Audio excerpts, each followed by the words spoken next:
যাচ্ছে। তৃণমূলের কোনো না কোনো নেতার মাথা চন্দ্রনাথ রথের খুনের পিছনে অবশ্যই কাজ করেছে, সেই মাথাকে বের করে আনা হোক। কারণ খুব পাকা মাথার কাজ, খুব শার্প এই কাজটা করা হয়েছে। এবং মমতার এটা নেচার যে যারা তাকে সাহায্য করে তাকে সবার আগে ছুরি মারেন, এবং যারা তাকে গালাগালি দেয় তাকে দলে এনে কুকুর বানিয়ে রাখেন। এটা মমতা বন্দ্যোপাধ্যায়ের নেচার। তো মমতা বন্দ্যোপাধ্যায় তার কর্মফল এখন ভোগ করছেন।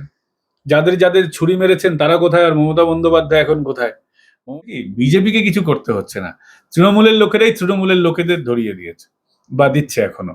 এই টুলু মণ্ডলের যে সম্পত্তির বিষয়টা, টুলু মণ্ডল এক জায়গায় অ্যাডজাস্ট করতে গেছিল, সেখানে অ্যাডজাস্ট হয়নি। ও তো আগে এই ধরনের মানুষগুলোকে ধরা হোক, এদের যা টাকা আছে কোনোভাবে যেন ছাড়া না হয়, পুরোটাই যেন সরকার এদের সম্পত্তি ক্রোক করে নেয়। অবভিয়াসলি সিজ করা হচ্ছে, যদি আইন পরিবর্তন করতে হয় তাও করা হোক, 100% এদের সম্পত্তি বাজেয়াপ্ত করা হোক, হচ্ছে আবার আন্দোলন করা হবে, নতুন ইস্যু খোঁজা হচ্ছে।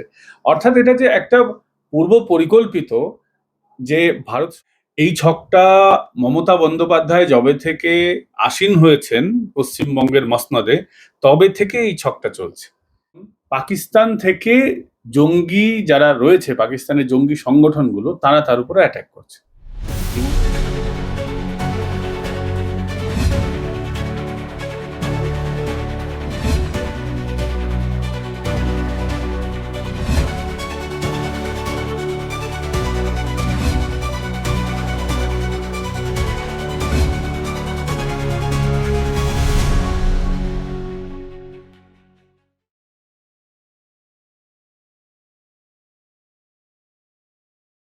প্রথমেই যেটা জিজ্ঞাসা করব যে বিরোধী দলনেতা থাকাকালীন শুভেন্দু অধিকারীর ওপর নানা ধরনের হামলা আমরা দেখে এসেছি এতদিন ধরে, কিন্তু তারপর মুখ্যমন্ত্রী হওয়ার পর এরপর আমরা দেখছি যে জয়ীশ জঙ্গলির যে হামলার ছক সেটা হয়েছে মুখ্যমন্ত্রীর বিরুদ্ধে। দেখো, যারাই জিহাদের বিরোধিতা করবে, যারাই এই র্যাডিক্যাল মানসিকতার বিরোধিতা করবে, প্রত্যেকের বিরুদ্ধেই বাংলাদেশ হোক পাকিস্তান হোক সেখান থেকে জঙ্গি হানার একটা সম্ভাবনা থাকবে। আমরা এর আগে দেখেছি যোগী আদিত্যনাথ, তিনি হিন্দু হৃদয় সম্রাট হিসেবে কাজ করেছেন, তার উপরেও প্রচুর অ্যাটাকের পরিকল্পনা হয়েছে।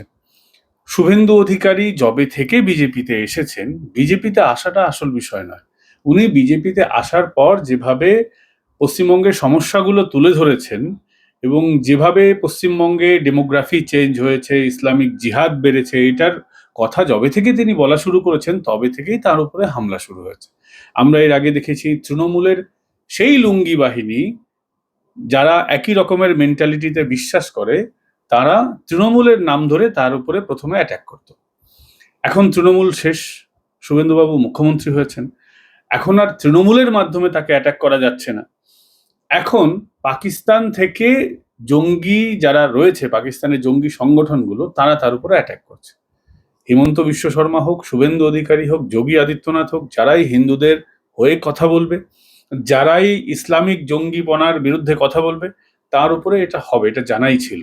হ্যাঁ, এটা ঠিক, এর আগে মমতা যতদিন মুখ্যমন্ত্রী ছিলেন এই ধরনের মানসিকতার ব্যক্তিদেরকে প্রমোট করা হতো, তাদেরকে আগলে রাখা হতো, এটাকে একটা সেফ হেভেন বানিয়ে রাখা হয়েছিল, যার জন্য আমাদের national security adviser Ajit Doval সাহেব, তিনি বারংবার পশ্চিমবঙ্গে এসেছেন, বারংবার রিপোর্ট প্রকাশিত হয়েছে যে এখানে বহু সংগঠন বিভিন্ন নামে, জঙ্গি সংগঠনগুলো তারা এখানে বিস্তার করছে তাদের সংগঠন। এবং আমরা দেখেছি এখান থেকে সাদরাঠির মতো জঙ্গি গ্রেফতার হয়েছে, যাদের পশ্চিমবঙ্গে সমস্ত রকমের কার্ড যাদের ছিল, দুই জায়গায় ভোটার তালিকায় নাম ছিল। এখন বিজেপি বা শুভেন্দু অধিকারী সরকার এদের বিরুদ্ধে কড়া অ্যাকশন নিচ্ছে, তাই তিনি আরো চক্ষুশূল হয়ে উঠেছেন।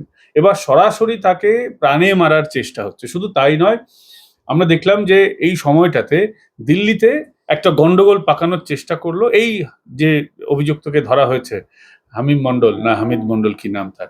তো এবং শুধু তাই নয়, তারা নেটওয়ার্ক বিস্তার করছে, শুধু একা নয়, লোন উলফ অ্যাটাক নয়, এখানে পুরোপুরি তারা সংগঠন বিস্তার করছে, এবং সে তার বান্ধবীকেও এই কাজে ব্যবহার করা হচ্ছে। মানে কত জঘন্য মানসিকতা এদের হতে পারে। আমি ধন্যবাদ জানাবো মুখ্যমন্ত্রীকে যে এই গোটা বিষয়টা তিনি জনসমক্ষেও তুলে ধরেছেন, তাতে মানুষ বুঝতে পারবে যে বিপদটা কতটা নাকের উপর দিয়ে যাচ্ছে। এই সরকারের পালাবদলের পর এবং শুভেন্দু অধিকারীর মুখ্যমন্ত্রী হওয়ার পর থেকে আমরা দেখছি যে বিএসএফ কে যে জমি দেওয়ার বিষয়টা বা বর্ডার এরিয়ায় কাঁটাতার দেওয়ার বিষয়টা সিকিউর করেছেন মুখ্যমন্ত্রী শুভেন্দু অধিকারী। তো এই কারণটাও কি কোনো না কোনো ভাবে লুকিয়ে আছে তার উপরে হামলার জন্য? না, আগে আগে প্যাটার্ন বুঝতে হবে। আগে জঙ্গিবাদের প্যাটার্ন ছিল যে পাকিস্তান বা বাংলাদেশ থেকে জঙ্গিরা আসতো, ভারতে ঢুকে নাশকতা করতো, মানে অন্য দেশের বাসিন্দা বা অন্য দেশের নাগরিককে ব্যবহার করা হতো। তাতে কি হতো, সেই যেই দেশ থেকে জঙ্গিরা এখানে আসবে, সেটা বাংলাদেশ হতে পারে বা পাকিস্তান হতে পারে, যে কোনো দেশ, তাহলে সেই দেশ সরাসরি টার্গেট হয়ে যায়, তাকে ইউনাইটেড নেশনসে বা বিশ্ব দরবারে তাদেরকে জবাব দিতে হতো। এখন প্যাটার্নটা বদলে কি করা হচ্ছে, যে ভারতেরই বাসিন্দাদের ব্যবহার করা হচ্ছে। এক্ষেত্রে ওই সমান মানসিকতার যারা মানুষ আছেন, মরক্কো থেকে শুরু করে ইরাক, ইরান থেকে শুরু করে পাকিস্তান, বাংলাদেশ, মালয়েশিয়া, এই ধরনের মানসিকতার লোকের তো অভাব নেই। তো সেই নির্দিষ্ট মানসিকতার লোক ভারতবর্ষেও আছে, এবং এদেরকে ভোট ব্যাংক হিসেবে ব্যবহার করা হয়েছে। এরা সরাসরি, এরা কোনোদিন বিজেপিকে ভোট দেয় না, কারণ এরা মনে করে যে বিজেপি তাদের বিরোধী।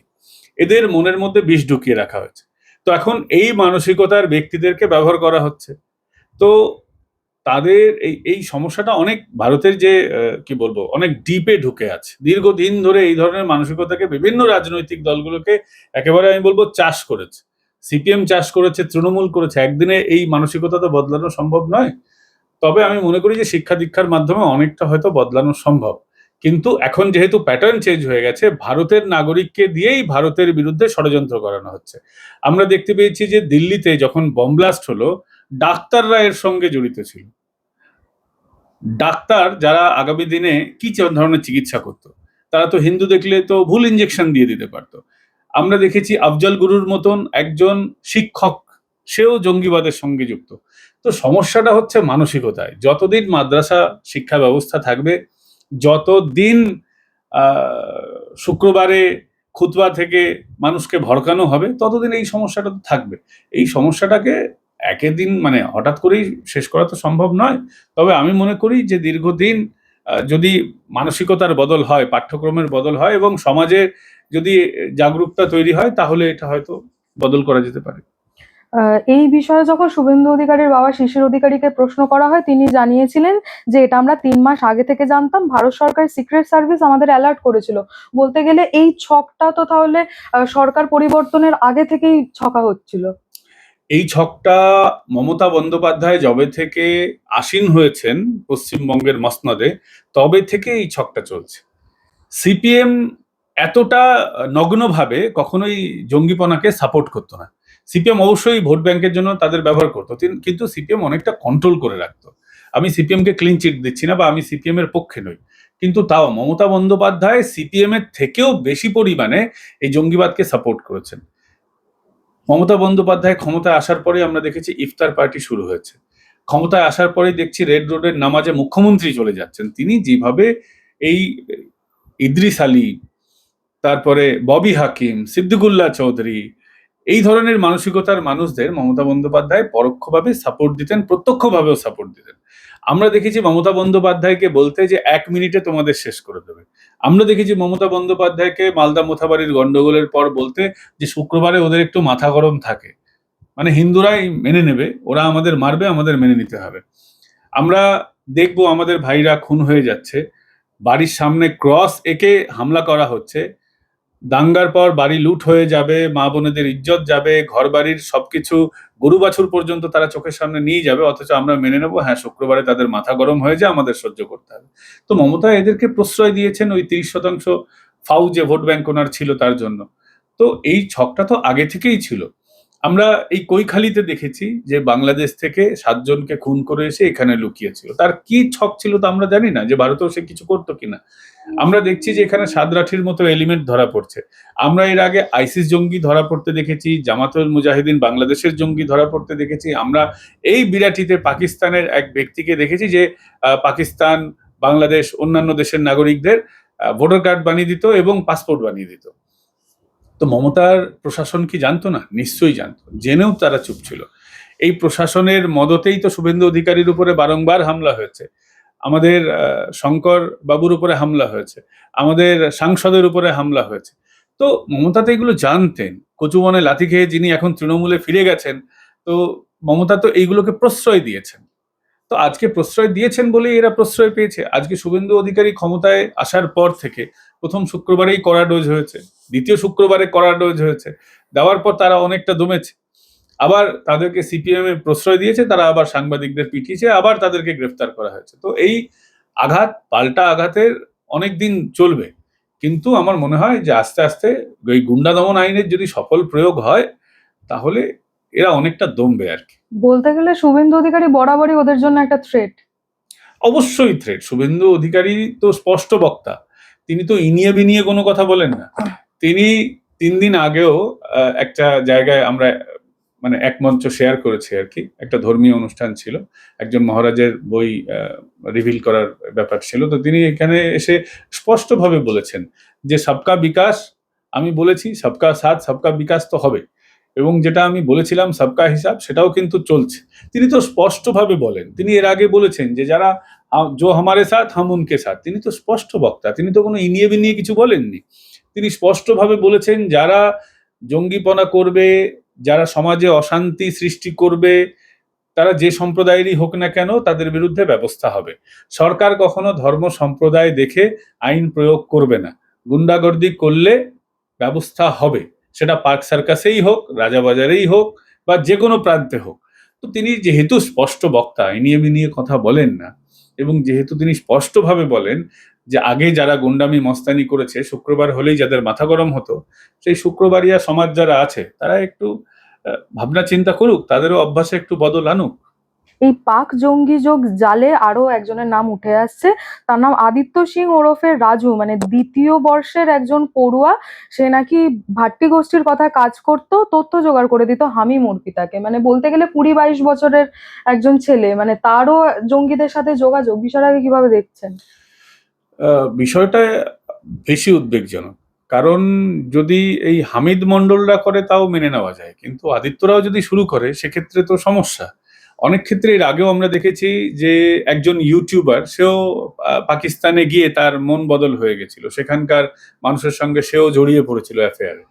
তো আজকে যদি এই জেনজি যাদের কথা বলা হচ্ছে তারা যদি দেশবিরোধী কার্যকলাপে লিপ্ত হয়ে যায়, তাহলে তো এটা অবশ্যই আমাদের কাছে ভয়ঙ্কর। আমরা আমাদের ভবিষ্যৎ মনে করি, পরবর্তী প্রজন্ম, তারা জেনজি হোক, মিলেনিয়াল হোক, এখন অনেক শব্দ বেরোচ্ছে, মোট কথা হচ্ছে তরুণ সমাজ, এরা তো আমাদের ভবিষ্যৎ। কিন্তু এরা যদি অর্থের লোভে যদি দেশবিরোধী কার্যকলাপে লিপ্ত হয়ে যায়, এটা অবশ্যই উদ্বেগজনক। তবে এই দিকটাও আমাদের খেয়াল রাখতে হবে যে অল্প, এরা তো বড় কিছু ধামাকা করে বসেনি, সবে প্ল্যানিং ফেজে ছিল। উমেশ রায়কে টার্গেট করছিল, তার হ্যাঁ, সমস্ত গতিবিধি আর সেগুলো ছবি তোলার নির্দেশ দিয়েছিল। আমি সেটাই বলছি যে গতিবিধি যখন এরা শুরু করেছে তখনই এরা ট্র্যাক হয়ে যাচ্ছে, এটা একটা ভালো দিক। এখন সরকার তো প্রত্যেকের ব্রেনে চিপ ফিট করে দিতে পারবে না যে কে কি ভাবছে সঙ্গে সঙ্গে ধরা পড়ে যাবে কোনো স্ক্যানারে বা মেশিনে, কিন্তু আমাদের যে এজেন্সিস গুলো আছে তারা যে যথেষ্ট অ্যালার্ট, এটা অন্তত বোঝা যাচ্ছে যে কাউকে টার্গেট করলেই সঙ্গে সঙ্গে কিন্তু ধরা পড়ে যাচ্ছে, এটা একটা ভালো দিক। তবে যারা যুব সমাজ আছে আমি তাদের আহ্বান করব যে আপনারা এই ধরনের গতিবিধি থেকে দূরে থাকুন। এখন আমাদের নেটওয়ার্কিং অনেক অ্যালার্ট, মানে অনেক অ্যাডভান্সড হয়ে গেছে। আমরা কাদের সঙ্গে কথা বলছি, আমরা ফেসবুকে কিভাবে যোগাযোগ রাখছি, সেটা কিন্তু নজরদারির আওতাতেও রয়েছে, এবং এই নজরদারির আমি মনে করি অবশ্যই প্রয়োজন আছে। আমরা কয়েকদিন আগে দেখলাম যেভাবে দিল্লিতে আন্দোলন হলো, এবং সেই আন্দোলন যেভাবে তৈরি করা হলো পুরোটাই একটা ক্রিয়েটেড ছিল। নিট পরীক্ষা, প্রশ্নপত্র ফাঁস হয়েছে এটা ঠিক, তারপর পরীক্ষা হয়েছে, যারা সফল হয়েছেন তারা পড়াশোনা শুরু করে দিয়েছেন, কিন্তু আন্দোলন তারপরে হলো। আন্দোলন শেষ হয়ে গেল, সরকার দাবি দাবা মেনে নিল, এখন বলা হচ্ছে আবার আন্দোলন করা হবে, নতুন ইস্যু খোঁজা হচ্ছে। অর্থাৎ এটা যে একটা পূর্ব পরিকল্পিত, যে ভারত সরকারকে ডিস্টার্বে ফেলতে হবে, কারণ আর 5-6 মাসের মধ্যে মানে আমাদের এই বাদল অধিবেশন, তারপরে যে শীতকালীন অধিবেশন, ডিসেম্বরের অধিবেশন হবে, এই অধিবেশনগুলো তো ডিসেম্বর অবধি খুব গুরুত্বপূর্ণ অধিবেশন রয়েছে। এই গোটা সেশন, দুটো পরপর সেশনকে যে ডিস্টার্ব করার যে একটা পরিকল্পনা রয়েছে, এটা শুধুমাত্র আমি মনে করি যে রাজনৈতিক বিরোধিতার জায়গা থেকে হচ্ছে না, এটা ভারত সরকারের যে পরিকল্পনা আছে সেটাকে ভেস্তে দেওয়ার একটা বিরাট বড় নেক্সাস কাজ করছে। তো সব মিলেমিশে একাকার হয়ে যাচ্ছে। আমরা দেখছি যে এক্ষেত্রে জঙ্গিদেরও ব্যবহার করা হচ্ছে, এক্ষেত্রে আমরা দেখতে পাচ্ছি যে রাজনৈতিক ব্যক্তিত্বদের ব্যবহার করা হচ্ছে, আমরা দেখতে পাচ্ছি এনজিও অর্থাৎ যাদেরকে আমরা বলি সমাজকর্মী, সমাজকর্মীদের আড়ালে এই আন্দোলনজীবীদের ব্যবহার করা হচ্ছে, সেখানে গোটা নেক্সাসটা সামনে চলে আসছে। এটা অবশ্যই আমি মনে করি উদ্বেগজনক দিক। অপরদিকে দেখা যাচ্ছে যে মালদায় বেআইনি কাফ সিরাপ সহ টাকা ও সোনা উদ্ধারের ঘটনায় গ্রেফতার হয়েছে 3 জন: পিন্টু সরকার, সুশান্ত হালদার ও গোপাল চাকি। তৃণমূল কর্মী দিলীপ সাহার বাড়িতেই ভাড়া থাকতো এই পিন্টু সরকার। এই কফ সিরাপ, তারপরে বেআইনি টাকা মানে জাল টাকা, গাঁজা, বিভিন্ন ধরনের মাদক, এর সঙ্গে টেরার ফান্ডিং এর একটা বিরাট যোগাযোগ আছে। সেটা এর আগেও আমরা অনেকবার দেখেছি। এবং তৃণমূল মানেই চোর, আমরা জানি। তৃণমূল কর্মীরা এইসব করেই টাকা উপার্জন করেছেন। এখন বেচারা তৃণমূল কর্মীরা করবেটা কি? তাদের হাত থেকে সরকারি ক্ষমতা চলে গেছে, তারা, তাদের দল হেরে গেছে। এখন তো তারা আর কাটমানি খেতে পারবে না, এখন তাদের এইসব কফ সিরাপ বিক্রি করেই দিন গুজরান করতে হবে। কিন্তু আমি বলবো যে যেহেতু ধরা পড়ে গেছে, আবারও বলছি, সরকার আমাদের অ্যালার্ট আছে। বিভিন্ন জায়গায় যে যা করছে, আপনারা দেখছেন টুলু মণ্ডলেরও এত বড় সম্পত্তি সামনে আসছে, এবং আরো বহু তৃণমূলের নেতা কর্মী যাদের লুকোনো সম্পত্তি আছে। সমস্যা হচ্ছে কি, বিজেপিকে কিছু করতে হচ্ছে না, তৃণমূলের লোকেরাই তৃণমূলের লোকেদের ধরিয়ে দিয়েছে বা দিচ্ছে এখনো। এই টুলু মণ্ডলের যে সম্পত্তির বিষয়টা, টুলু মণ্ডল এক জায়গায় অ্যাডজাস্ট করতে গেছিল, সেখানে অ্যাডজাস্ট হয়নি, ওরই এক সাগরেদ, আমি নাম বলছি না, সেই টিপ দিয়ে ওকে ধরিয়ে দিয়েছে। তৃণমূলের লোকেরাই তৃণমূলকে ধরিয়ে দিয়েছে। এই যে কাপ সিরাপ যে পাচার করছে এই ব্যক্তি, আপনি খোঁজ নিয়ে দেখুন, দেখা যাবে যে ওর লোকেরাই ওকে ধরিয়ে দিচ্ছে। ভালো, এটা একটা ভালো দিক। সরকারকে খুব বেশি পরিশ্রম করতে হচ্ছে না, যত জালিয়াত আছে সব অটোমেটিক্যালি ধরা পড়ে যাচ্ছে। আপনি টুলু মণ্ডলের কথা বললেন, টুলু মণ্ডলের যে সাগরেদ এক ম্যানেজার সীতেশ প্রামাণিকও গ্রেফতার হয়। ওই তো বলছিলাম, তো সবাই হবে। যারা টুলু মণ্ডলকে ফাঁসিয়েছে তারাও গ্রেপ্তার হবে, কারণ তারাও ওই নেক্সাসেরই পার্ট। কেউ যদি কাউকে টিপ দিয়ে দেয়, তার জন্য তার নিজের কৃতকর্ম যে ধামাচাপা পড়ে যাবে এমনটা তো নয়।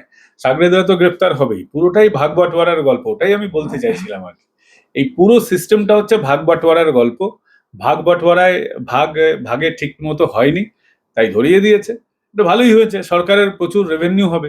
ভাবতে পারা যায় যে একটা পাতি নেতা, সে আজ থেকে বহু বছর আগে বাড়িতে সুইমিং পুল বানিয়েছে। তখন বাড়িতে সুইমিং পুল কি হয় আমরা জানতাম না, মানে অভিষেকের বাড়িতে যদি সুইমিং পুল পাওয়া যায় মেনে নেওয়া যায়। টুলু মণ্ডলের মতন নেতা, তাহলে ভেবে দেখুন তৃণমূল পশ্চিমবঙ্গের কতটা ক্ষতি করেছে।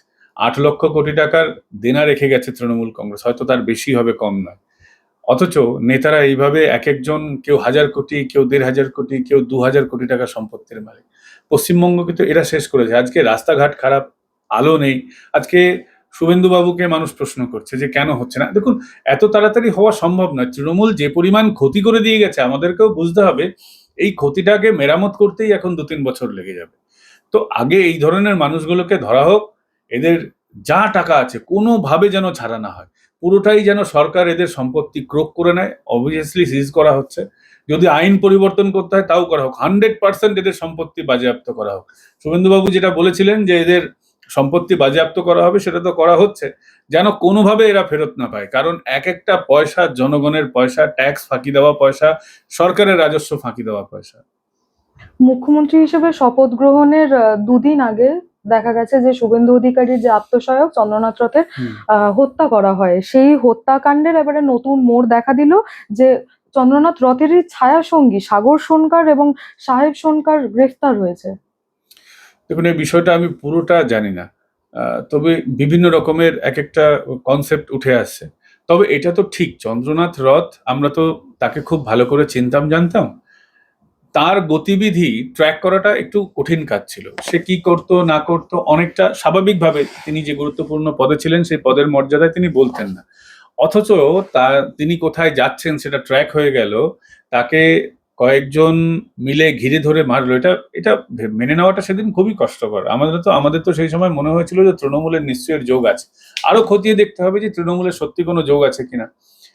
দুজন ছায়া সঙ্গে আপনি বলছেন যে তাদের নাম উঠে আসছে, তো এটা তো সন্দেহের আওতায় অবশ্যই রয়েছে। কারণ খুব ক্লোজ ব্যক্তি যদি না বলে দিত, তাহলে চন্দ্রনাথ রথের মতো একজন মানুষকে ট্র্যাক করা খুব মুশকিল কাজ। তিনি একজন প্রাক্তন সেনাবাহিনীর মানুষ ছিলেন। তো সেনাবাহিনীর একটা অন্যরকমের ট্রেনিং থাকে, তারা একটা অন্যরকম জীবনযাপন করে। তো তাকে ট্র্যাক করা সত্যি, নিজের লোক না হলে সত্যিই তাকে ট্র্যাক করা মুশকিল ছিল। একে মানে তদন্ত করে আরো জিজ্ঞাসাবাদ করে দেখা উচিত যে এর পিছনে আর কোনো বড় মাথা আছে কিনা। কারণ আমাদের একটা সন্দেহ, কোনো বড় মাথা, কোনো একটা বড় উদ্দেশ্য কাজ করছে চন্দ্রনাথ খুনের পিছনে। শুধুমাত্র যত সহজে দেখানো হচ্ছে যে কোনো এমনকি কোনো বড় কারণও এখন আমরা জানতে পারছি না। তদন্তকারীরা যে আসল কারণ এটা খুঁজে বার করে আনুন, তবেই চন্দ্রনাথের যে আত্মা সেটা শান্তি পাবে। এর পেছনের কারণটা কি বলে আপনারা মনে করছেন? আমার ব্যক্তিগতভাবে ধারণা যে কোনো রাজনৈতিক শত্রুতা থেকে থাকতে পারে। যাদের কথা আপনি বললেন তারাই যে শেষ মাথা, মানে প্ল্যানিং যারা করেন তারা যে প্ল্যানিং করেছেন আমার মনে হয় না। প্ল্যানিং করার পিছনে এর পিছনে অনেক বড় মাথা থাকতে পারে, নিশ্চয়ই কোনো রাজনৈতিক বিষয় আশয় ছিল। কারণ তিনি শুভেন্দু বাবুর অনেক কিছু মানে তাকে হার্ট করলে শুভেন্দু বাবুকে হার্ট করা সম্ভব, আমরা এটা মনে করি। এবং যেভাবে তিনি নন্দীগ্রামে শুভেন্দু অধিকারীর যাত্রার পিছনে ছিলেন, যেহেতু ভবানীপুরে তিনি এফোর্ট দিয়েছেন, মমতা বন্দ্যোপাধ্যায়ের যে দুইবার হার তার পিছনে তো একটা বড় কারণ বলে আমরা মনে করছি। তো সেই জায়গায় কোনো নেক্সাস আছে কিনা, তৃণমূলের কোনো গোষ্ঠী এই ধরনের কিছু করেছে কিনা, সেটাও তদন্তের আওতায়। এরা অনেক সেন্সিটিভ বিষয় অবশ্যই, কিন্তু আমি মনে করি এটাও তদন্তের আওতায় দেখা হোক। এই সাহেব সোনকার আগে তার শশী পাজার সাথে একটা ঘনিষ্ঠতা ছিল বলে জানা যায়, তার সাথে ছবিও আমরা ফেসবুকে দেখেছি। সেটাই তো আমি বলছি যে অবশ্যই এর পিছনে তৃণমূলের একটা বিষয় থাকতে পারে। তবে শশী পাজা করিয়েছেন, না অভিষেক বন্দ্যোপাধ্যায় করিয়েছেন, না মমতা বন্দ্যোপাধ্যায়কে আহ, তার মমতা বন্দ্যোপাধ্যায় আশপাশের কোনো ব্যক্তি আছেন, এগুলো তদন্তের বিষয়। যেহেতু এখনো তদন্তের মধ্যে রয়েছে, আমাদের খুব বেশি এর বিষয়ে কমেন্ট করা উচিত না। কিন্তু আমি আবারও বলছি যে তৃণমূলের কোনো না কোনো একটা জায়গা এর মধ্যে অবশ্যই থেকে যাচ্ছে। তৃণমূলের কোনো না কোনো নেতার মাথা চন্দ্রনাথ রথের খুনের পিছনে অবশ্যই কাজ করেছে, সেই মাথাকে বের করে আনা হোক। কারণ খুব পাকা মাথার কাজ, খুব শার্প এই কাজটা করা হয়েছে। এবং টাইমিংটা দেখুন, শুভেন্দু অধিকারী মুখ্যমন্ত্রী হবেন ঠিক তার আগে। এটা একটা বার্তা, এই ধরনের ঘটনা যখন ঘটানো হয় সেটা একটা বার্তা দেওয়া হয় যে দেখো তোমার সব থেকে ক্লোজ, তুমি আমাদের হারিয়েছো, তোমার সব থেকে ক্লোজ মানুষটাকে সরিয়ে দিলাম। তো আমি মনে করি যে অবশ্যই এর মধ্যে তৃণমূলের কেউ না কেউ জড়িত আছে, সেই ব্যক্তিটাকে খুঁজে বার করা হোক। একটু অন্য প্রসঙ্গে আসি। তৃণমূলকে তৃণমূলের যে লোগো সেই নিয়ে বিতর্কের সম্মুখীন হতে হয়েছে। আহ, এবারে মমতা বন্দ্যোপাধ্যায় বলছেন যে কোর্টে মামলা লড়বো, যদি হেরেও যাই নতুন লোগো নিয়ে দল করব। লোগো আমার রেডি আছে। মমতা বন্দ্যোপাধ্যায় তো এই 15 বছরে প্রচুর লোগো বানিয়েছেন, একটাও পদের লোগো হয়নি। এবং এই যে তৃণমূলের জোড়াফুল লোগোটা ছিল, এটাও তাঁর রাখা নয়। বিজেপি এবং আরএসএস যদি এই লোগোটা তাকে উপহার না দিত, আজকে মমতা মুখ্যমন্ত্রী হতে পারতেন না। মমতার প্রত্যেক পদে পদে, তিনি তো এনডিএর সঙ্গী ছিলেন, বিজেপি তাকে অনেক সাহায্য সহযোগিতা করেছে ক্ষমতায় আসার জন্য। কিন্তু ক্ষমতায় আসার পর তিনি বিজেপিকেও ছুরি মেরেছেন, কংগ্রেসকেও ছুরি মেরেছেন। মমতার এটা নেচার যে যারা তাকে সাহায্য করে তাকে সবার আগে ছুরি মারেন, এবং যারা তাকে গালাগালি দেয় তাকে দলে এনে কুকুর বানিয়ে রাখেন। এটা মমতা বন্দ্যোপাধ্যায়ের নেচার।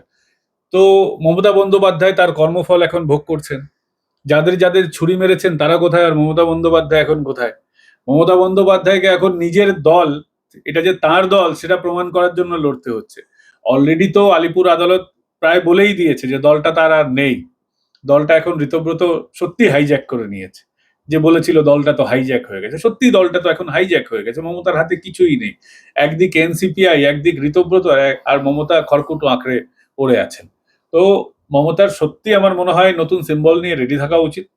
কারণ আপনি সুপ্রিম কোর্টে যান, হাইকোর্টে যান, যে কোনো কোর্টে যান, ওই এফবিআই এর কোর্টে যেতে পারেন, বা আহ, যে ইউনিভার্সাল কোর্ট আছে আমাদের বিশ্বের বিভিন্ন রকমের দেশের, যখন এক দেশের আরেক দেশে ঝামেলা হয় সেখানে যখন যায়, ইন্টারন্যাশনাল কোর্ট অফ জাস্টিস যেটা আছে, সে যেখানেই যান আপনার লাভ কিছু হবে না। আপনি খুব ভালো নতুন একটা সিম্বল নিয়ে তৈরি করুন, কিন্তু একটা সিম্বল তো জনগণকে চেনাতে 1998 থেকে মমতা বন্দ্যোপাধ্যায় 2011 এতটা বছর লেগে গেছিল, প্রায় 13 বছর। তারপর তিনি ক্ষমতায় এসেছেন। তো 13 বছর পর তিনি কোথায় থাকবেন, পৃথিবীতে থাকবেন না ছবি হয়ে যাবেন, সেটাও তো একটা সময়ের বিষয়। দেখা যাক মমতা নতুন সিম্বল নিয়ে কি করতে পারেন। লাভ খুব একটা তিনি করতে পারবেন না। এই যে তৃণমূল দলটা এতগুলো ভাগে ভাগ হয়ে গেল, তারপরে আমরা দেখলাম যে তৃণমূলের যে 3টে ব্যাংক অ্যাকাউন্ট সেগুলো ফ্রিজ হয়ে যায়, কিন্তু কোর্ট সেখানে জানায় যে যে স্পেশাল ইন্সপেক্টর দেওয়া হবে, যে সে সেই ব্যাংক অ্যাকাউন্টের যে টাকা সেইটা কাজে লাগাতে পারবে তৃণমূল। না, দৈনন্দিন খরচের জন্য অল্প কিছু টাকা ব্যবহার করার অনুমতি এসেছে, এবং সেটাও ইন্সপেক্টরের আওতায় থাকবে, মানে একজন সেটা তদারকি করবেন। তো কিন্তু মমতা বন্দ্যোপাধ্যায় যদি মনে করেন এর মাধ্যমে তিনি তার যে হাজার হাজার কোটি টাকা বিভিন্ন ব্যাংকে আছে সেটা সরিয়ে দিতে পারবেন, সেটা তো আর হবে না। 2-4-5 টাকা দিয়ে কি আর তিনি করবেন? আর কোথায় ব্যবহার করবেন? তার যে পার্টি অফিস ছিল সে তো ঋতব্রত দখল করে নিয়েছে। মমতা কি তার ওই দৈনন্দিন ওই সবজি বাজার, বাড়ি ঝাড় দেওয়ার টাকা ব্যবহার করবেন? কারণ ওনার বাড়ির মধ্যে যে পার্টি অফিসটা আছে ওটাই ওনার কাছে রয়েছে। তো ঠিক আছে, বাড়িতে ওই ওনার যদি কোনো মেড সার্ভেন্ট থাকে, ঝাড় দেওয়ার জন্য, লাইজল কেনার জন্য যদি তিনি খরচ করেন, ঠিকই আছে, অসুবিধার কিছু নেই। এইটুকু তো দেওয়াই উচিত। কারণ তিনি তো তিনি এবং তার ভাইপো, এনারা দুইজন মিলেই তো জালিয়াতি করে এই টাকাগুলো উপার্জন করেছেন, দলের জন্য এনে দিয়েছেন। তো এইটুকু ইতনা তো হক বানতা হ্যায়, লাইজলের টাকা দেওয়া হোক তাকে। আমি বলবো যে অবশ্যই এইটুকু দেওয়া উচিত অন্তত। এর আগে আমরা দেখেছি যে অভিষেক ব্যানার্জি বিদেশে যেতে চেয়েছেন চিকিৎসার জন্য, প্রতিবারই হাইকোর্ট সেই আবেদন খারিজ করে দেয় এবং তাকে বলা হয় যে এসএসকেএম এ চিকিৎসা করানোর জন্য। তো সেই জন্য তিনি সুপ্রিম কোর্টে গেছিলেন আবেদন জানাতে, কিন্তু সুপ্রিম কোর্টও সেই মামলা ফেরত পাঠালো হাইকোর্টে। 1 সপ্তাহের মধ্যে হাইকোর্টকে মামলা শুনানি করতে বললো সুপ্রিম কোর্ট। এর আগের দিনে তো আপনাদেরকে বলেছিলাম আর কি, সিএম নিউজের দর্শকদের, যে তার কোর্ট মনিটর তার চিকিৎসা হোক। তিনি যে বলছেন তার চোখ খারাপ, এই কেমন চোখ যে এতবার চিকিৎসা করিয়েও ঠিক হয় না। তো আদালতও এখন বুঝতে পেরেছে যে ফেরেববাজ ভাইপো চোখের সমস্যাটা নিয়েও ফেরেববাজি করছে। সত্যিই যদি ভারতে তার চোখের চিকিৎসা না থাকে, সেক্ষেত্রে তাকে বিদেশে যাওয়ার অনুমতি দেওয়া হবে। এখন সে ওই যে চিকিৎসার মধ্যে না গিয়ে সে এখন এই কোর্ট ওই কোর্ট করে বেড়াচ্ছে, কিন্তু লাভের লাভ কিছুই হবে না। প্রত্যেকটা আদালতের জাজ বুঝে গেছেন যে ভাইপো ফেরেববাজি কিভাবে করেন, তার বিদেশে যাওয়ার উদ্দেশ্য কি। তার চোখ খারাপ, তিনি বিদেশে যাবেন। ওনার স্ত্রী কেন বিদেশে যেতে চাইছেন? ওনার স্ত্রী বলছেন যে তার পরিবার ওখানে থাকে। তো পরিবার যদি ওখানে থাকে তো এতদিন এখানে কি করছিলেন? হেরে যাওয়ার পর এখন পালানোর ছক। আদালত বুঝে গেছে যে হারার পরে গোটা পরিবারটা পালাতে চাইছে। এবার এরা পালিয়ে যাওয়ার পর বেঁচে থাকবেন মমতা। কোনোদিন দেখা যাবে যে মমতা বন্দ্যোপাধ্যায়ও আবেদন করেছেন বিদেশে যাওয়ার জন্য। তাঁরও বয়সজনিত কারণে এখন নানান রকমের সমস্যা তিনি বলতে পারেন। তো আদালত বুঝে গেছে এটা পালাবার ছক। সেই কারণেই এই ধরনের নির্দেশ দিয়েছেন। উনি যে আদালতেই যাবেন এখন আর কোনো লাভ হবে না। প্রত্যেক জাজ বুঝে গেছেন, প্রত্যেকটা আদালত বুঝে গেছে যে ভাইপোর এটা ফেরেববাজি, সমস্যা কিছুই নয়। সে বিদেশে পালাতে চায় এবং উদ্দেশ্যটা কি আমি ভাবি। তার কি বিদেশে কেউ পছন্দের কোনো মানুষ-টানুষ থাকে যে তার সঙ্গে কারণ রাহুল গান্ধীকে আমরা দেখতে পাই মাঝে মধ্যেই ভোট হয়ে গেলেই বিদেশে চলে যায়। এখন দেখছি ভাইপোও বিদেশে চলে যাচ্ছে। কিসের জন্য যায়? এই চোখের অসুখটা একটা বাহানা। অন্য কোনো গল্প আছে এর পিছনে। শেষ একটা প্রশ্ন করব যে স্কুল ড্রপ আউটের অন্যতম কারণ ছিল এই যে শিশুদের ক্ষুধা। প্রাক্তন প্রধানমন্ত্রী অটল বিহারী বাজপেয়ী প্রথম মিড ডে মিল প্রকল্পের সূচনা করে এবং বর্তমান মুখ্যমন্ত্রী শুভেন্দু অধিকারীর উদ্যোগে মিড ডে মিলের দায়িত্ব গেল ইসকনের ওপর। আপনার কি মনে হয় এইভাবে স্কুলের ড্রপ আউটের সংখ্যা কমতে পারে? মিড ডে মিল তো এতদিনও চলতো তৃণমূলের আমলে। চলতো, কিন্তু সেই মিড ডে মিলে তো ইঁদুর পাওয়া যেত। মাংসর বদলে ইঁদুর পাওয়া যেত, ডিমের বদলে টিকটিকির ডিম পাওয়া যেত। তো এইভাবে মিড ডে মিল চলছিল। মিড ডে মিলের চালে পোকা পাওয়া যেত। মিড ডে মিলের টাকাও খেয়ে নিত তৃণমূলের নেতারা। পরিচালন সমিতি যে স্কুলে ছিল তাদের নেতারা ওইসব টাকা পয়সা খেয়ে নিত। তো এখন গোটা বিষয়টার আধুনিকীকরণ করা হয়েছে। ইসকন, আমরা তাদের উপরে ভরসা রাখতে পারি এবং ইসকন যথেষ্ট ভালো খাবার দাবার দেয়। আমরাও তো মায়াপুরে গিয়ে ইসকনের খাবার খেয়ে দেখেছি, জেনেছি যে ইসকনের খাবারের মান কিরকম, এবং মুখ্যমন্ত্রী নিজে খেয়ে দেখেছেন। তো অবশ্যই ভালো খাবার এলে, আমাদের ভারতবর্ষে তো এখন একটা বৃহৎ জনসংখ্যা রয়েছে যারা বিলো পভার্টি লাইন রয়েছে, যারা এখনো অর্থনৈতিকভাবে পিছিয়ে আছে। তো তাদের সন্তান সন্ততিদের কাছে সরকারি স্কুলই হচ্ছে ভরসা। বেসরকারি স্কুলে সবার ক্যাপাসিটি থাকে না তারা পড়াতে পারবে। গোটা ওয়েস্ট বেঙ্গলে কেন, গোটা ভারতেরই একই কন্ডিশন রয়েছে। তো তাদেরকে স্কুলে ফিরিয়ে আনার ক্ষেত্রে এই মিড ডে মিলটা একটা বড় কারণ। আগে মিড ডে মিলে টাকা চুরি হয়ে যেত, মিড ডে মিলে ডিম দেওয়া হতো না, ছবি তুলে দেখিয়ে দেওয়া হতো যে ডিম দেওয়া হচ্ছে, আদৌ কিছু হতো না। সেই জায়গায় ইসকনকে দেওয়ার ফলে এটা খুব সিস্টেমেটিক ভাবে দেওয়া হবে। আমি মনে করি যে ভালো খাবার পেলে সেই বিলো পভার্টি লাইনে যারা আছে তারা অবশ্যই স্কুলমুখী হবে। অবশ্যই এটা ড্রপ আউটের একটা বড় কারণ ছিল। অসংখ্য ধন্যবাদ। নমস্কার।